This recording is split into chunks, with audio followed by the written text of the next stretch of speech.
Pantheon AI presents Why Google Dominates the Search Engine Market. Welcome back to the show. Today, we're diving into something we all use pretty much every day. Google search.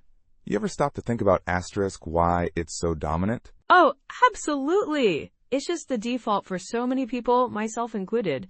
It feels like it's always been number one, but obviously, that's not true. How did they get there? Exactly.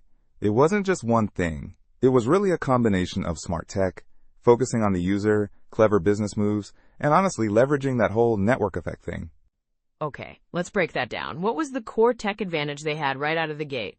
That would be PageRank. It was their innovative search algorithm, developed by Larry Page and Sergey Brin back at Stanford. Ah, PageRank, I've heard of that. How was it different from what everyone else was doing? Well, before Google, most search engines just looked at how many times a keyword appeared on a page. Pretty basic, right? Yeah, that sounds easily manipulated. Totally. PageRank was way smarter. It looked at backlinks, treating links from other pages as endorsements. So it wasn't just about keyword frequency, but the quality + the risk quantity + the quantity + the risk quantity that usually led to much more relevant and authoritative results. Okay, so better results from the start. That makes sense. What else? Think about what other search engines looked like back then. Yahoo, AltaVista. Oh gosh, I remember. So cluttered. Just packed with ads, news headlines, everything. Right? And then you go to Google and it was just a search bar. Clean, simple, focused only on searching. That minimalist interface really resonated with users who just wanted to find something quickly, without all the distractions. Yeah, it felt efficient. Like they respected your time. So they had the tech and the user experience. What about the business side? Big time. They were very strategic about getting Google set as the asterisk default search engine everywhere they could. Browsers, mobile devices. Like paying Apple to be the default on iPhones? Exactly. They paid substantial amounts for those kinds of partnerships. It just put Google in front of so many more users, automatically, really solidifying their market position. That's a massive advantage.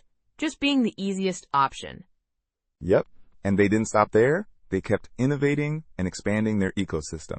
You mean like Gmail, Maps, Chrome? Exactly. Those services weren't just great on their own. They kept users engaged within the Google universe. And guess what? Using those often funneled more traffic right back to Google search, creating this really strong cycle.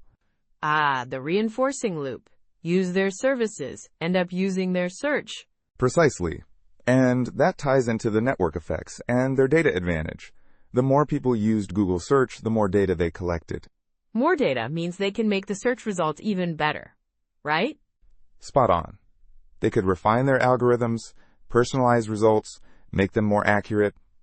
This massive dataset became a huge barrier for competitors.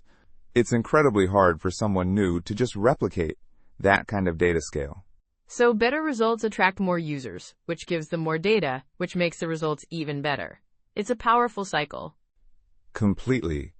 And finally, it led to user habituation and brand loyalty. We just got used to using Google. Studies show a lot of people just default to it out of habit, even if other options are comparable. Yeah, it's almost muscle memory at this point, for many of us. Exactly. So, looking back, Google's dominance wasn't just about having the best tech, although PageRank was key. It was the smart business decisions, the user-friendly design, leveraging those network effects, and just becoming a deeply ingrained habit for users. That makes a lot of sense. A perfect storm of factors, really. Thanks for breaking that down. Anytime. Pantheon AI, your information co-pilot. Because learning shouldn't feel like a full-time job. Take care and see you next time.